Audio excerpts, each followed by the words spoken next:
ओम शांति 24 अगस्त 2020 बाबांकर साकार मुरली बाबा कहते मधुर संतान गण सर्वदा ही खुशी रुह जे आमे 84 जन्मर चक्र पूरा करिछु एबे निजर घर को फेरिबु बाकी अल्प किछि दिन एही कर्मभोग चुक्त करबाकू पड़िबो। प्रश्न विकर्माजित होउतबा संतान मानंकु विकर्म ठारो दूरई रहिबा पई केउ कथा उपरे बहुत ध्यान देबाकू हेबो। उत्तर जेउ देह अभिमान सब विकर्मर मूल सही देह अभिमान रे केबे भी आसीबार नाही एही कथा प्रति बहुत ध्यान रखिबाकू हेबो। एथि पई बारंबार देही अभिमानी होई बाबांकू मने पकाइबाकू हेबो। भल एवं मंदर फल निश्चय मिलुଥାଏ। शेष समय निजर विवेक ही पश्चाताप कराइଥାଏ किंतु एही जन्मर पापर बोझकू हालुका करिबा पई बाबांकू सत्य सत्य सुनाइबाकू हेबो। ओम शांति सबुठारु बड़ लक्ष्य हेउची बाबांकर स्मृति रे रहिबा। अनेकंकर केवल ज्ञान सुनिबार शौक रहउची ज्ञान को बुझिबा तो बहुत सहज अटे। 84 जन्मर चक्र को बुझी स्वदर्शन चक्रधारी हेबाकू पड़िबो आउ अधिक किछि आवश्यकता नाही। तुमे माने जानिछ जे आमे समस्ते स्वदर्शन चक्रधारी अटू। बाबा स्वदर्शन चक्र द्वारा काहार गला काटू नाहंती जेपरि कृष्णଙ୍କ निमंते देखाइछंती स्वदर्शन चक्र रे गला काटिले लक्ष्मी नारायणଙ୍କ विष्णुଙ୍କର दुईटी रूप अटे कोन तांकर स्वदर्शन चक्र रहिछि पुणी कृष्ण को चक्र काहेकि देखाइछंती ए पत्रिका प्रकाशित हेउछि जेउतरे कृष्णଙ୍କର एपरि बहुत चित्र देखाउछंती। बाबा तो आसी तुमको राजयोग सिखाउछंती एपरि नुहे जे चक्र द्वारा असुरं को नाश करुछंती। आसुरी स्वभावधारी को असुर बोली कहा जाए बाकी मनुष्य तो मनुष्य ही अटंती ना। एपरि नुहे जे स्वदर्शन चक्र द्वारा समस्त को मारुछंती। भक्ति मार्ग रे विभिन्न चित्र तैयारी करुछंती। राति दिनर फरक रहिछि। तुमे माने एही सृष्टि चक्र एवं पूरा ड्रामा को जानिबा दरकार काहेकि ना समस्ते हेउछंती अभिनेता। दुनियार अभिनेता माने तो ड्रामा को जानिछंती। यह हैला विशाल ड्रामा यहा को विस्तार भाव रे केही बुझी पारिबे नाही। दुनिया रे 2 घंटार ड्रामा को विस्तार भाव रे बुझी थांती। एठारे तो 84 जन्म को जानिबा को हेबो। बाबा बुझौचंती मु ब्रह्मांक रथ रे प्रवेश करूछि। ब्रह्मांकर मध्य 84 जन्मर कहानी दरकार। मनुष्य मानक बुद्धि रे ए सब कथा आसी पारिबो नाही। ए कथा मध्य बुझी पारु नाहंती जे वास्तव रे 84 लाख जन्म अथवा 84 जन्म अटे। बाबा कहउचंती तुमको तुमर 84 जन्मर कहानी सुनाउछि। 84 लाख जन्म हेले केते वर्ष सुनाइबारे लागि जिवो। तुमे तो सेकेंड रे जानि पारुछो एहा होउची 84 जन्मर कहानी। आमे किपरि 84 जन्मर चक्र लगाउछु। 84 लाख होइतिले गोटे सेकेंड रे बुझी पारि न थांतो। 84 लाख जन्म ही नुहे। तुमे माने मध्य खुशी हेबा उचित। आमर 84 जन्मर चक्र पूरा हैला एबे आमे घर को जीवु बाकी अल्प दिन ए कर्म भोग रहिछि। विकर्म भस्म होई किपरि कर्मातीत अवस्था हेबो सेति पई एही युक्ति बताउछंती। बाकी बुझाउछंती जे एही जन्म रे जहा भी विकर्म करिछो ताकू लेखि करि देले तेबे बोझ हालुका होई जिवो। जन्म जन्मांतरर विकर्म तो केही लेखि पारिबे नाही। विकर्म तो करि आसीचे। रावण राज्य आरंभ हेबाठारु कर्म विकर्म हेउछि। सत्य जुगरे कर्म अकर्म हेबो। भगवान वाच तुमको कर्म अकर्म विकर्मर गति को बुझाउछि। ବିକ୍ରମାଜିତ ସମ୍ବତ ଲକ୍ଷ୍ମୀ ନାରାୟଣଙ୍କ ଠାରୁ ଆରମ୍ଭ ହେଉଛି। ସିଡି ଚିତ୍ରରେ ବହୁତ ସ୍ପଷ୍ଟ ଭାବରେ ରହିଛି। ଶାସ୍ତ୍ରରେ ଏସବୁ କଥା ନାହିଁ। ସୂର୍ଯ୍ୟବଂଶୀ ଚନ୍ଦ୍ରବଂଶୀଙ୍କ ରହସ୍ୟ ମଧ୍ୟ ତୁମେମାନେ ବୁଝାଉଛ ଯେ ଏମାନେ ଆମେ ହିଁ ଥିଲୁ। ଚିତ୍ର ମଧ୍ୟ ତିଆରି କରିଛନ୍ତି, କିନ୍ତୁ ବିରାଟ ରୂପର ଚିତ୍ର ମଧ୍ୟ ତିଆରି କରୁଛନ୍ତି, କିନ୍ତୁ କିଛି ହେଲେ ଅର୍ଥ ଜାଣିନାହାନ୍ତି। ବାବାଙ୍କ ବିନା କେହି ବୁଝାଇ ପାରିବେ ନାହିଁ। ଏହି ବ୍ରହ୍ମାଙ୍କ ଉପରେ ମଧ୍ୟ କେହି ଅଛନ୍ତି ନା, ଯିଏ ଶିଖାଉଛନ୍ତି। ଯଦି କୌଣସି ଗୁରୁ ଶିଖାଇଛନ୍ତି, ତେବେ ସେହି ଗୁରୁଙ୍କର କେବଳ ଇଏ ଜଣେ ଶିଷ୍ୟ ତ ହୋଇପାରିବେ ନାହିଁ। ବାବା କହୁଛନ୍ତି, ପିଲାମାନେ, ତୁମକୁ ପତିତରୁ ପବିତ୍ର ଓ ପବିତ୍ରରୁ ପତିତ ହେବାକୁ ହିଁ ପଡ଼ିବ। ଏହା ମଧ୍ୟ ଡ୍ରାମାରେ ନିର୍ଦ୍ଧାର୍ଯ୍ୟ ହୋଇ ରହିଛି। ଅନେକ ଥର ଏହି ଚକ୍ରକୁ ଅତିକ୍ରମ କରିଛ, ଆଗକୁ ଅତିକ୍ରମ କରିବ ମଧ୍ୟ। ତୁମେ ହେଉଛ ଅଲରାଉଣ୍ଡର ପାଠଧାରୀ, ଆଉ କାହାର ଆଦିରୁ ଅନ୍ତ ପର୍ଯ୍ୟନ୍ତ ଅଭିନୟ ନାହିଁ। ତୁମକୁ ହିଁ ବାବା ବୁଝାଉଛନ୍ତି। ପୁଣି ତୁମେ ଏକଥା ମଧ୍ୟ ବୁଝୁଛ ଯେ ଅନ୍ୟ ଧର୍ମାବଲମ୍ବୀ ଅମୁକ ଅମୁକ ସମୟରେ ଆସୁଛନ୍ତି। ତୁମର ତ ଅଭିନୟ ଆରମ୍ଭରୁ ଶେଷ ପର୍ଯ୍ୟନ୍ତ। ଖ୍ରୀଷ୍ଟିଆନ ମାନଙ୍କ ନିମନ୍ତେ ତ କୁହାଯିବ ନାହିଁ ଯେ ସେମାନେ ସତ୍ୟ ଯୁଗରେ ଥିଲେ। ସେମାନେ ତ ଦ୍ୱାପରର ବି ମଝିରେ ଆସୁଛନ୍ତି। ଏହି ଜ୍ଞାନ ତୁମମାନଙ୍କ ବୁଦ୍ଧିରେ ହିଁ ଅଛି। ଏକଥା କାହାକୁ ମଧ୍ୟ ବୁଝାଇ ପାରିବ। ଅନ୍ୟ କେହି ସୃଷ୍ଟିର ଆଦି ମଧ୍ୟ ଅନ୍ତକୁ ଜାଣିନାହାନ୍ତି। ରଚୟିତାଙ୍କୁ ହିଁ ଜାଣିନାହାନ୍ତି, ତେଣୁ ରଚନାଙ୍କୁ କିପରି ଜାଣିବେ? ବାବା ବୁଝାଉଛନ୍ତି, ସଠିକ କଥାକୁ ଛପାଇ ଉଡ଼ାଜାହାଜରୁ ସବୁ ଜାଗାକୁ ପକାଇବା ଉଚିତ। ସେହିଭଳି ପଏଣ୍ଟସ୍ ଅଥବା ବିଷୟବସ୍ତୁ ଲେଖିବା ଦରକାର। ପିଲାମାନେ କହୁଛନ୍ତି କାମ ନାହିଁ। ବାବା କହୁଛନ୍ତି, ଏହି ସେବା ତ ବହୁତ ରହିଛି। ଏଠାରେ ଏକାନ୍ତରେ ବସି ଏହି କାମ କର। ଯେତେ ସବୁ ବଡ଼ ବଡ଼ ସଂସ୍ଥା ଅଛି, ଗୀତା ପାଠଶାଳା ଆଦି ରହିଛି, ସେ ସମସ୍ତଙ୍କୁ ଜାଗୃତ କରାଇବାକୁ ହେବ। ସମସ୍ତଙ୍କୁ ସନ୍ଦେଶ ଦେବାକୁ ହେବ। ଏହା ହେଉଛି ପୁରୁଷୋତ୍ତମ ସଙ୍ଗମ ଯୁଗ।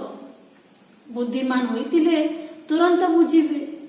ନିଶ୍ଚୟ ସଙ୍ଗମ ଯୁଗରେ ହିଁ ନୂଆ ଦୁନିଆର ସ୍ଥାପନା ଏବଂ ପୁରୁଣା ଦୁନିଆର ବିନାଶ ହେଉଛି। ସତ୍ୟ ଯୁଗରେ ପୁରୁଷୋତ୍ତମ ମନୁଷ୍ୟ ଥାନ୍ତି। ଏଠାରେ ଆସୁରୀ ସ୍ୱଭାବଧାରୀ ପତିତ ମନୁଷ୍ୟ ରହିଛନ୍ତି। ଏକଥା ମଧ୍ୟ ବାବା ବୁଝାଉଛନ୍ତି। କୁମ୍ଭ ମେଳା ହେଲେ ବହୁତ ମନୁଷ୍ୟ ସ୍ନାନ କରିବାକୁ ଯାଇଥାନ୍ତି।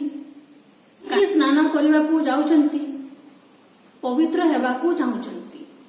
ତେଣୁ ଯେଉଁଠାକୁ ମନୁଷ୍ୟ ସ୍ନାନ କରିବାକୁ ଯାଉଛନ୍ତି, ସେଠାକୁ ଯାଇ ସେବା କରିବା ଉଚିତ।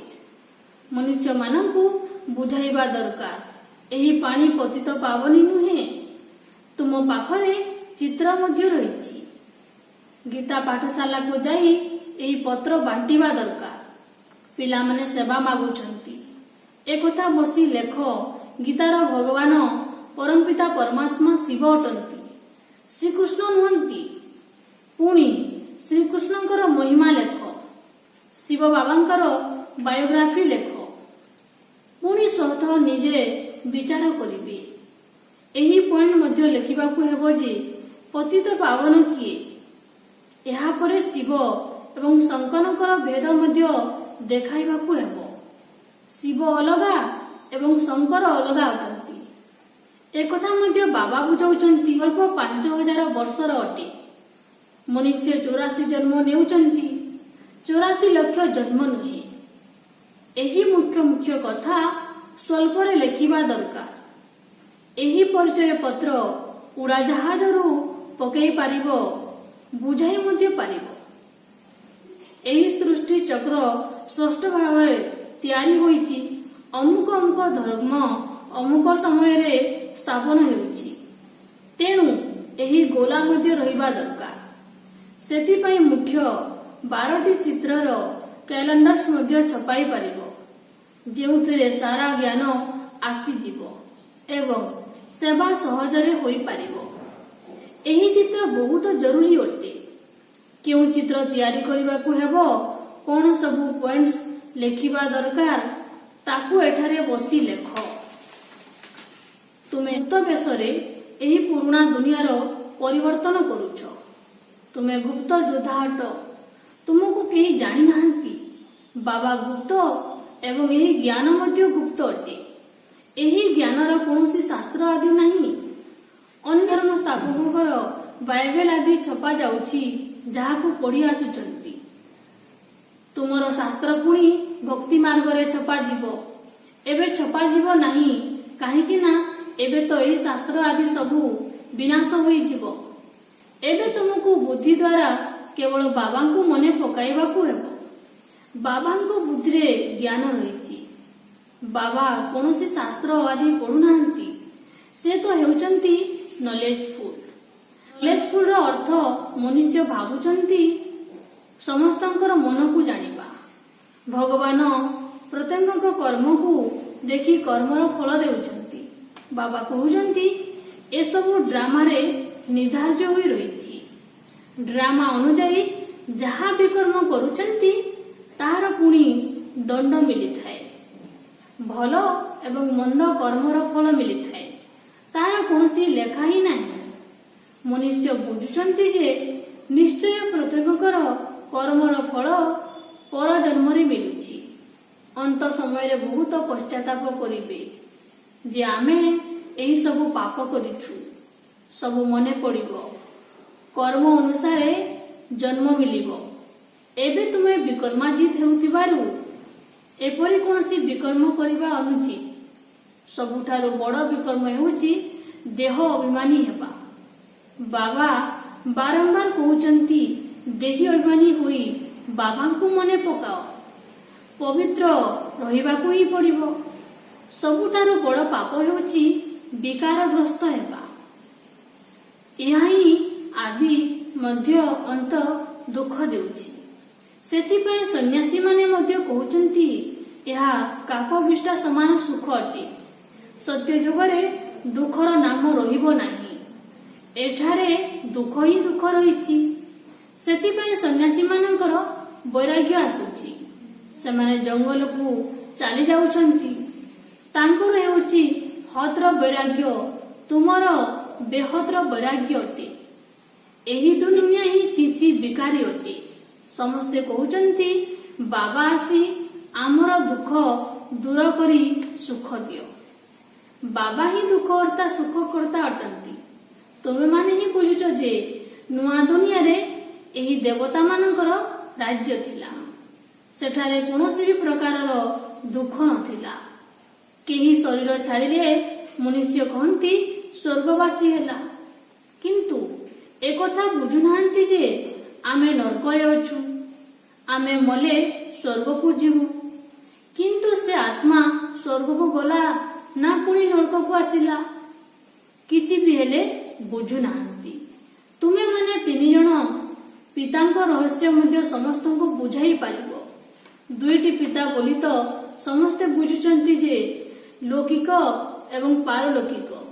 ପୁଣି ଇଏ ଅଲୌକିକ ପ୍ରଜାପିତା ବ୍ରହ୍ମା ସଙ୍ଗମ ଯୁଗରେ ଅଛନ୍ତି। ବ୍ରାହ୍ମଣ ମଧ୍ୟ ଦରକାର ନା। ସେହି ବ୍ରାହ୍ମଣ ବ୍ରହ୍ମାଙ୍କର ମୁଖ ବଂଶାବଳୀ ନୁହନ୍ତି। ଜାଣିଛନ୍ତି ବ୍ରହ୍ମା ଥିଲେ, ସେଥିପାଇଁ ବ୍ରାହ୍ମଣ ଦେବୀ ଦେବତା ନମଃ କହୁଛନ୍ତି। ଏକଥା ଜାଣିନାହାନ୍ତି ଯେ କାହାକୁ କହୁଛନ୍ତି, କେଉଁ ବ୍ରାହ୍ମଣ। ତୁମେ ହେଉଛ ପୁରୁଷୋତ୍ତମ ସଙ୍ଗମଯୋଗୀ ବ୍ରାହ୍ମଣ। ସେମାନେ ହେଲେ କଲିଯୁଗୀ। ଏହା ହେଉଛି ପୁରୁଷୋତ୍ତମ ସଙ୍ଗମ ଯୁଗ, ଯେତେବେଳେ କି ତୁମେ ମନୁଷ୍ୟରୁ ଦେବତା ହେଉଛ। ଦେବୀ ଦେବତା ଧର୍ମର ସ୍ଥାପନା ହେଉଛି। ତେଣୁ ତୁମେମାନେ ସବୁ ପଏଣ୍ଟସକୁ ଧାରଣ କରି ସେବା କରିବା ଉଚିତ। ପୂଜା କରିବା ପାଇଁ ଅଥବା ଶ୍ରାଦ୍ଧ ଖାଇବା ପାଇଁ ବ୍ରାହ୍ମଣ ଲୋକେ ଆସିଥାନ୍ତି। ତାଙ୍କ ସହିତ ମଧ୍ୟ ତୁମେ ଜ୍ଞାନର ବାର୍ତ୍ତାଳାପ କରିପାର। ତୁମେ ତାଙ୍କୁ ପ୍ରକୃତ ବ୍ରାହ୍ମଣ କରାଇ ପାରିବ। ଏବେ ଭାଦ୍ରବ ମାସ ଆସୁଛି। ସମସ୍ତେ ପୂର୍ବପୁରୁଷଙ୍କୁ ଖୁଆଉଛନ୍ତି। ଏହି ସମୟରେ ଯୁକ୍ତିର ସହିତ କରିବା ଦରକାର। ନଚେତ୍ କହିବେ ବ୍ରହ୍ମାକୁମାରୀ ମାନଙ୍କ ପାଖକୁ ଯାଇ ସବୁକିଛି ଛାଡ଼ିଦେଲେ। ଏପରି କିଛି କରିବା ଅନୁଚିତ ଯେଉଁଥିରେ ବିରକ୍ତ ହେବେ। ଯୁକ୍ତିର ସହ ତୁମେ ଜ୍ଞାନ ଦେଇପାରିବ। ନିଶ୍ଚୟ ବ୍ରାହ୍ମଣ ଲୋକ ଆସିବେ, ତେବେ ଯାଇ ଜ୍ଞାନ ଦେବ ନା। ଏହି ମାସରେ ତୁମେ ବ୍ରାହ୍ମଣ ମାନଙ୍କର ବହୁତ ସେବା କରିପାରିବ। ତୁମେ ବ୍ରାହ୍ମଣ ତ ପ୍ରିୟପିତା ବ୍ରହ୍ମାଙ୍କର ସନ୍ତାନ ଅଟ। କୁହ, ବ୍ରାହ୍ମଣ ଧର୍ମ କିଏ ସ୍ଥାପନ କରିଥିଲେ? ତୁମେ ଘରେ ବସି ତାଙ୍କର ମଧ୍ୟ କଲ୍ୟାଣ କରିପାରିବ। ଯେପରି ଅମରନାଥ ଯାତ୍ରାକୁ ଯାଉଥିବା ଲୋକ କେବଳ ଲେଖାରୁ ଏତେ ସ୍ପଷ୍ଟ ବୁଝିପାରିବେ ନାହିଁ, ସେଠାରେ ବସି ସେମାନଙ୍କୁ ବୁଝାଇବା ଦରକାର। ଆମେ ତୁମକୁ ସତ୍ୟ ଅମରନାଥର କଥା ଶୁଣାଇବୁ। ଅମରନାଥ ତ ଜଣକୁ ହିଁ କୁହାଯାଉଛି। ଅମରନାଥ ଅର୍ଥାତ୍ ଯିଏ ଅମରପୁରୀର ସ୍ଥାପନା କରୁଛନ୍ତି, ତାହା ହେଉଛି ସତ୍ୟଯୁଗ। ଏପରି ସେବା କରିବାକୁ ପଡ଼ିବ। ସେଠାକୁ ପାଦରେ ଚାଲି ଚାଲି ଯିବାକୁ ପଡ଼ିଥାଏ। ଭଲ ଭଲ ବଡ଼ ବଡ଼ ଲୋକଙ୍କୁ ଯାଇ ବୁଝାଇବା ଦରକାର। ସନ୍ନ୍ୟାସୀମାନଙ୍କୁ ମଧ୍ୟ ତୁମେ ଜ୍ଞାନ ଦେଇପାରିବ। ତୁମେ ସମଗ୍ର ସୃଷ୍ଟିର କଲ୍ୟାଣକାରୀ ଅଟ। ଶ୍ରୀମତ ଆଧାରରେ ଆମେ ବିଶ୍ୱର କଲ୍ୟାଣ କରୁଛୁ। ବୁଦ୍ଧିରେ ଏହି ନିଶା ରହିବା ଉଚିତ। ଆଚ୍ଛା, ମିଠା ମିଠା ଶିଖିଲଦେ ସନ୍ତାନମାନଙ୍କ ପ୍ରତି ମାତା ପିତା ବାପ ଦାଦାଙ୍କର ମଧୁର ସ୍ନେହଭରା ସ୍ମୃତି ଏବଂ ସୁପ୍ରଭାତ। ଆତ୍ମିକ ପିତାଙ୍କର ଆତ୍ମିକ ସନ୍ତାନମାନଙ୍କୁ ନମସ୍ତେ। ଆତ୍ମିକ ସନ୍ତାନମାନଙ୍କର ଆତ୍ମିକ ମାତା ପିତା ବାପ ଦାଦାଙ୍କୁ ମଧୁର ସ୍ନେହଭରା ସ୍ମୃତି ଏବଂ ସୁପ୍ରଭାତ ନମସ୍ତେ। ଧାରଣା ପାଇଁ ମୁଖ୍ୟ ସାର। ପ୍ରଥମ, ଯେତେବେଳେ କୌଣସି ଏକାନ୍ତ ସ୍ଥାନ ବା ଫୁର୍ସତ ମିଳୁଛି, ସେତେବେଳେ ଜ୍ଞାନର ଭଲ ଭଲ ପଏଣ୍ଟସ୍ ଉପରେ ବିଚାର ସାଗର ମନ୍ଥନ କରି ଲେଖିବା ଉଚିତ। ସମସ୍ତଙ୍କ ନିକଟରେ ସନ୍ଦେଶ ପହଞ୍ଚାଇବା ପାଇଁ ଅଥବା ସମସ୍ତଙ୍କର କଲ୍ୟାଣ କରିବା ପାଇଁ ଉପାୟ କରିବାକୁ ହେବ। ଦ୍ୱିତୀୟ, ବିକର୍ମରୁ ବଞ୍ଚିବା ପାଇଁ ଦେହୀ ଅଭିମାନୀ ହୋଇ ବାବାଙ୍କୁ ୟାଦ କରିବାକୁ ହେବ। ଏବେ କୌଣସି ବିକର୍ମ କରିବା ଅନୁଚିତ। ଏହି ଜନ୍ମରେ କରିଥିବା ବିକର୍ମ ବାପ ଦାଦାଙ୍କୁ ସତ୍ୟ ସତ୍ୟ ଶୁଣାଇବାକୁ ହେବ। ଆଜିର ବରଦାନ, ସମ୍ପନ୍ନତା ଦ୍ୱାରା ସନ୍ତୁଷ୍ଟତାର ଅନୁଭବ କରୁଥିବା ସଦା ହର୍ଷିତ ବିଜୟୀ ହୁଅ। ବିସ୍ତାର, ଯିଏ ସର୍ବସମ୍ପତ୍ତିରେ ସମ୍ପନ୍ନ ଅର୍ଥାତ୍ ଭରପୁର ଅଟନ୍ତି, ସେହି ସଦା ସନ୍ତୁଷ୍ଟ ରହିଥାନ୍ତି। ସନ୍ତୁଷ୍ଟତା ଅର୍ଥାତ୍ ସମ୍ପନ୍ନତା। ଯେପରି ବାବା ସବୁଥିରେ ସମ୍ପନ୍ନ ଅଟନ୍ତି, ସେଥିପାଇଁ ତାଙ୍କର ମହିମାରେ ସାଗର ଶବ୍ଦ କୁହାଯାଉଛି। ସେହିପରି ତୁମେ ପିଲାମାନେ ମଧ୍ୟ ମାଷ୍ଟର ସାଗର ଅର୍ଥାତ୍ ସମ୍ପନ୍ନ ହୁଅ। ତେବେ ସର୍ବଦା ଖୁସିରେ ନାଚିବାକୁ ଲାଗିବ। ମନ ଭିତରେ ଖୁସି ବ୍ୟତୀତ ଅନ୍ୟ କୌଣସି ସଂକଳ୍ପ ଆସିପାରିବ ନାହିଁ। ନିଜେ ସର୍ବଦା ସମ୍ପନ୍ନ ରହିଥିବା କାରଣରୁ କାହା ଉପରେ ବି ବିରକ୍ତ ହେବ ନାହିଁ।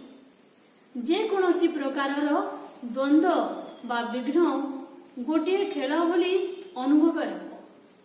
ସମସ୍ୟା ଗୁଡ଼ିକ ମନୋରଞ୍ଜନର ଆଧାର ହୋଇଯିବ। ନିଶ୍ଚୟ ବୁଦ୍ଧି ହେବା କାରଣରୁ ସର୍ବଦା ହର୍ଷିତ ଏବଂ ବିଜୟୀ ହେବ। ସ୍ଲୋଗାନ, କୌଣସି ଘଡ଼ିସନ୍ଧି ମୁହୂର୍ତ୍ତରେ ବିଚଳିତ ହୁଅ ନାହିଁ।